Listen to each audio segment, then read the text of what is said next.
La noche había caído, y cada uno de los vecinos dormía en sus casas, ajenos a lo que ocurría en sus sueños.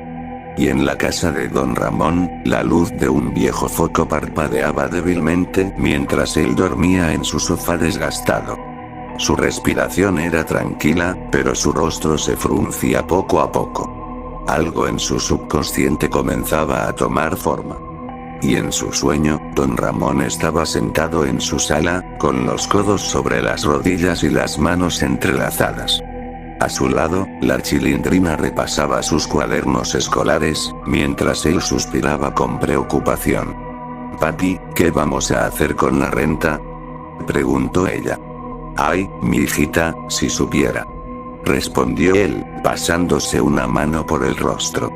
Pero de pronto, sonó un golpe en la puerta. Don Ramón se levantó con pesadez y abrió. Del otro lado, un hombre alto, vestido con un traje negro impecable y una sonrisa casi artificial, lo observaba con un aire de confianza. «Buenas noches, señor Ramón. Me han dicho que busca trabajo». Don Ramón arqueó una ceja. «¿Y usted cómo lo sabe?». El hombre rió con suavidad, sacando un sobre del interior de su saco. «Digamos que tengo contactos. Sé que es un hombre trabajador y que necesita una oportunidad. Le ofrezco un empleo estable, con buen sueldo». Don Ramón miró el sobre con desconfianza, pero al pensar en la renta y en su hija, suspiró resignado. «¿Y de qué es el trabajo?». «Nada complicado», respondió el hombre. «Solo necesita hacer algunos encargos en nuestro edificio. Limpieza, arreglos menores, nada que no pueda manejar». Don Ramón frunció los labios. No le gustaba la idea de trabajar para un tipo tan extraño, pero ¿qué opción tenía? «Está bien. ¿Cuándo empiezo?». «Desde mañana», respondió el hombre. Después, le extendió la mano, y don Ramón la estrechó. Pero en ese instante, sintió un escalofrío recorrerle el cuerpo. Después de eso, los días pasaron, y el trabajo parecía fácil. Un edificio elegante, con pasillos interminables y oficinas silenciosas. Don Ramón limpiaba, barría y sacaba la basura sin problemas. Pero había algo raro. Los pasillos siempre parecían más oscuros de lo normal, aunque las luces estuvieran encendidas. Y de vez en cuando, escuchaba susurros a pesar de que no había nadie cerca. Y lo peor. Los jefes del lugar. Siempre reunidos en la última oficina del pasillo. Siempre con sus trajes oscuros. Siempre observándolo, como si esperaran algo de él. Y una noche, mientras limpiaba cerca de la oficina principal, escuchó murmullos tras la puerta entreabierta. El sacrificio debe ser pronto. No puede tardar más. Él aún no lo sabe, pero ya está marcado. Don Ramón sintió un escalofrío. ¿De qué estaban hablando?, se preguntó. Después, intentó alejarse sin hacer ruido, pero la puerta se abrió de golpe. Y los hombres lo miraron en silencio. «Señor Ramón, qué bueno que está aquí. Justo lo estábamos esperando». Y antes de que pudiera reaccionar, los hombres lo sujetaron por los brazos y lo arrastraron al centro de la oficina. La alfombra había sido retirada, revelando un enorme símbolo pintado en el suelo con lo que parecía ser sangre. «¿Pero qué diablos están haciendo? Suéltenme, desgraciados», exclamó don Ramón. Y uno de los jefes sacó un cuchillo largo y afilado. «No tenga miedo. Es un honor». Don Ramón forcejeó, pero la presión en sus brazos era insoportable. Y después, el cuchillo se alzó. Y en un solo movimiento, descendió. Y un dolor indescriptible recorrió su cuerpo. Sintió como el frío de la muerte lo abrazaba mientras todo se volvía oscuro. Sin embargo, en ese momento, don Ramón abrió los ojos de golpe, respirando agitadamente. Estaba en su cama. La misma casa. La misma luz parpadeante. Y tardó unos segundos en recuperar la calma, y al recordar lo que había soñado, murmuró para sí mismo. «Menos mal, aún no consigo trabajo. Después, se acostó de nuevo, tratando de olvidar el mal sueño. Y la noche seguía su curso en la vecindad. Mientras todos dormían, la tranquilidad de la madrugada escondía algo inquietante. Uno a uno, los vecinos caían en sueños profundos, pero estos no eran sueños comunes, eran pesadillas. Y en su sueño, la Chilindrina corría por la vecindad, riendo y jugando como siempre. Kiko, Ñoño y hasta la Popis estaban con ella. Jugaban a las escondidas, a la cuerda y hasta fingían ser piratas. Pero, poco a poco, la risa de los demás se desvaneció. Y cuando la Chilindrina se dio cuenta, estaba sola con el chavo. ¿Y los demás?, preguntó, mirando a su alrededor. Pero el chavo solo la observaba en silencio, con una expresión neutra. Y la Chilindrina sintió un leve nerviosismo, pero lo ignoró. «Oye, chavito», dijo bajando la mirada. «Yo te quería decir algo». El chavo ladeó la cabeza, curioso. «¿Qué pasa, Chilindrina?». La Chilindrina respiró hondo, y con el rostro sonrojado, apretó sus puños con nerviosismo.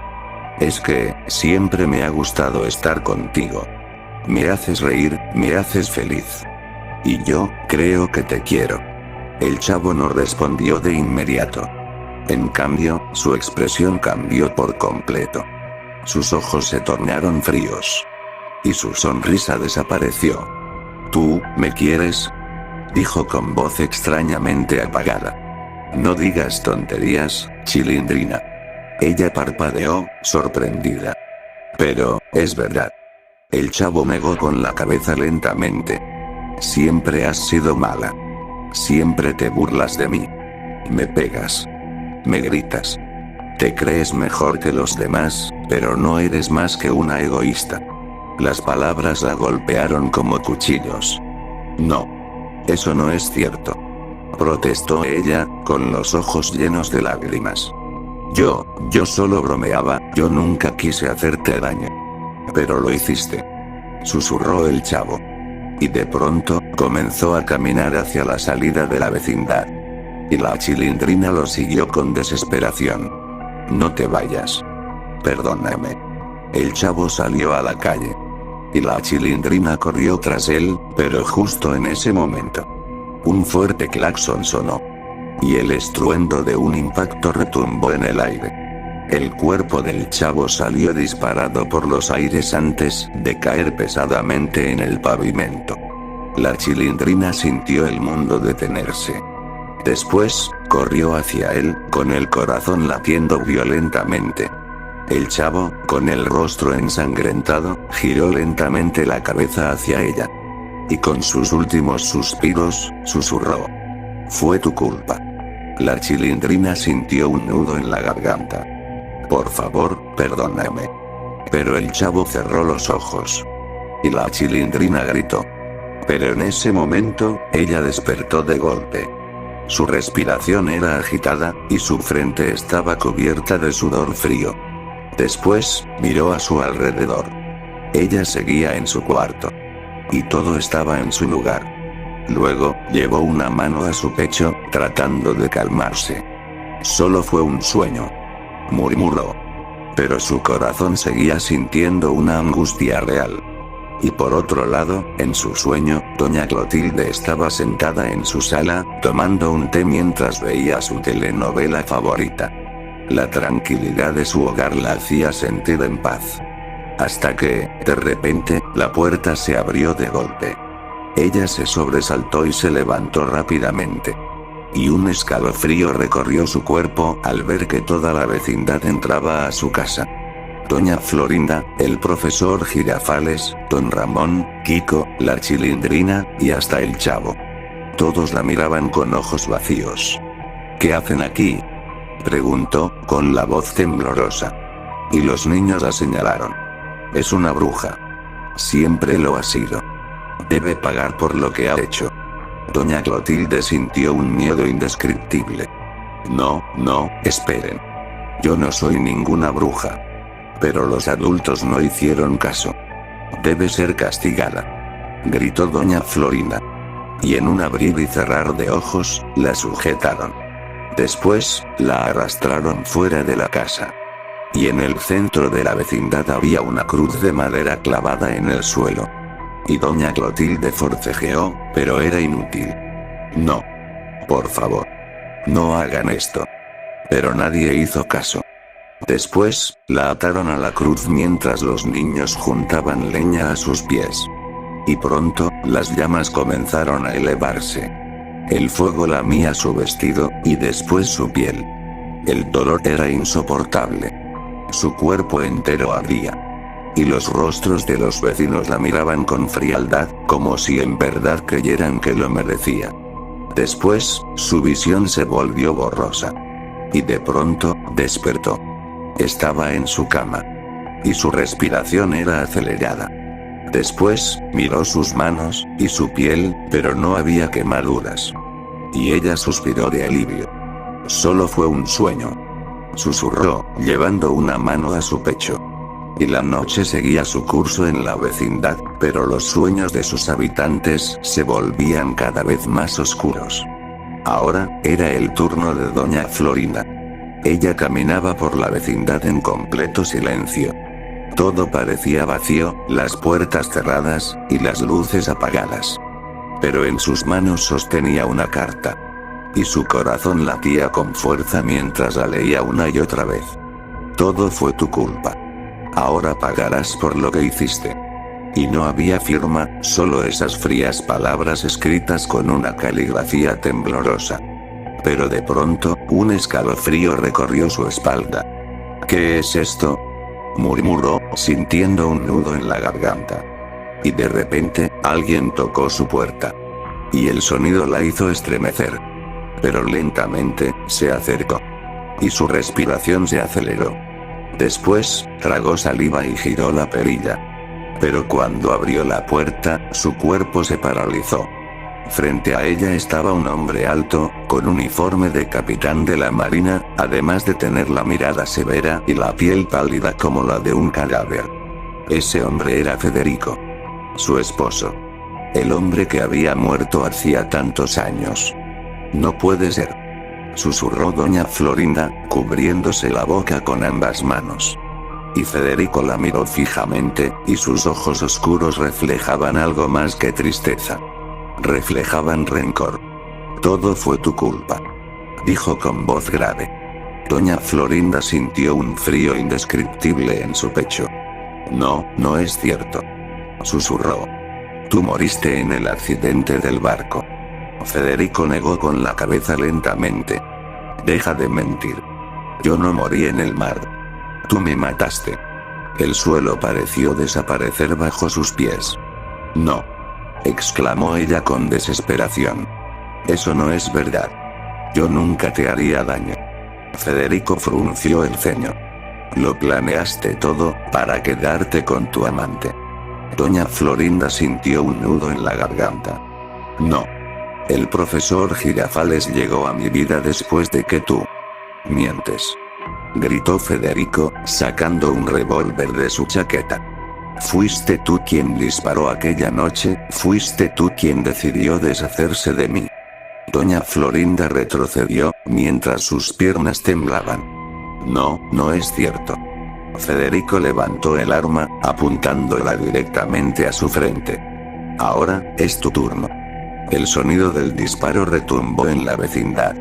Y en ese instante, doña Florinda despertó con un grito ahogado. Su pecho subía y bajaba con rapidez, y su rostro estaba empapado de sudor.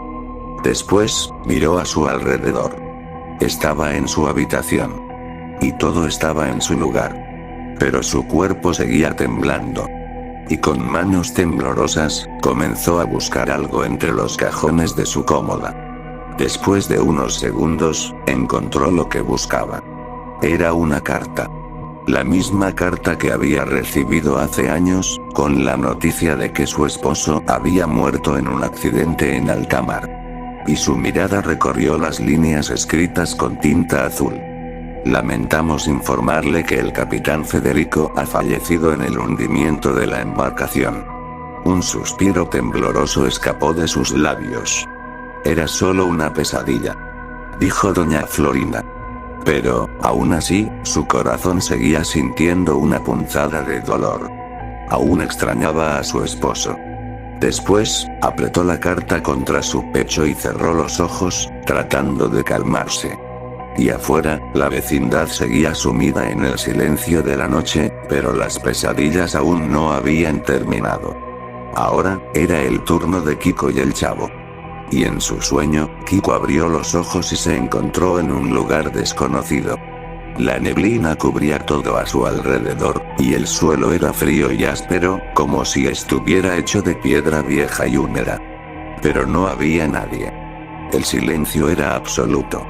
Y Kiko sintió un escalofrío recorrerle la espalda. «¡Mamá!», gritó, pero su voz sonó débil, quebrada por el miedo. Pero entonces, un sonido interrumpió el silencio. Era un susurro. Un murmullo incomprensible que parecía provenir de todas direcciones. Y su respiración se volvió entrecortada. E intentó correr, pero no importaba cuántos pasos diera, todo seguía igual. Las sombras parecían moverse entre la neblina, y cada vez que pestañeaba, la sensación de ser observado se volvía más intensa. Y entonces, lo vio. A lo lejos, había una figura oscura. Era alta, de extremidades alargadas, sin rostro, pero con ojos hundidos que parecían absorber toda la luz. Y Kiko sintió que su corazón iba a estallar. Y sin pensarlo, se echó a correr. Pero cada vez que giraba la cabeza, la figura estaba más cerca. Y mientras tanto, en otra parte de aquel lugar oscuro, el chavo corría sin descanso. No sabía cómo había llegado allí. No sabía que lo perseguía. Solo sabía que tenía que huir. Pero por más que intentara escapar, el lugar nunca cambiaba. Las sombras se movían a su alrededor. Y las risas que solía escuchar en la vecindad ahora sonaban distorsionadas, como si vinieran de algo que intentaba imitar voces humanas. Y entonces, de la nada, vio a Kiko. «¡Kiko!», gritó. Kiko lo miró, con el rostro pálido y los ojos llenos de miedo. «Chavo. Algo me persigue». «A mí también», exclamó el chavo. Y ambos corrieron juntos. Pero no importaba cuánto corrieran. No importaba cuántas veces intentaran esconderse. Siempre eran atrapados. Siempre morían. Aplastados. Despedazados. Quemados. Ahogados. Una y otra vez. Y no había salida. No había escapatoria. Solo la muerte, una y otra vez. Hasta que finalmente, Kiko y el chavo despertaron al mismo tiempo, jadeando y cubiertos de sudor frío. Y ya era de día en la vecindad. El sol iluminaba el patio, y todo parecía en orden. Pero algo no se sentía bien. Y ambos miraron a su alrededor. Cada uno de los vecinos salía poco a poco de sus casas, con rostros cansados y ojeras marcadas. Y a pesar de lo afectados que parecían, nadie decía nada. Simplemente seguían con su rutina, como si nada hubiera pasado. Después de unos minutos, Kiko salió de su casa y encontró al chavo en el patio. Y ellos se miraron por unos segundos, y luego comenzaron a contar sus pesadillas. Y cada detalle coincidía. El lugar oscuro. La figura aterradora. El bucle de muertes.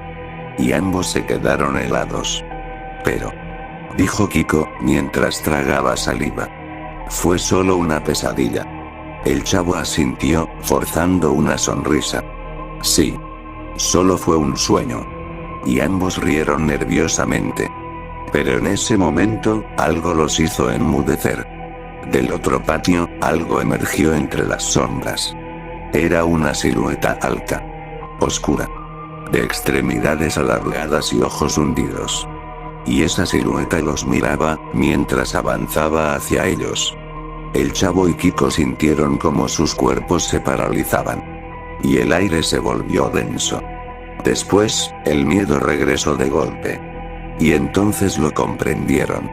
No habían despertado. Aún seguían dormidos.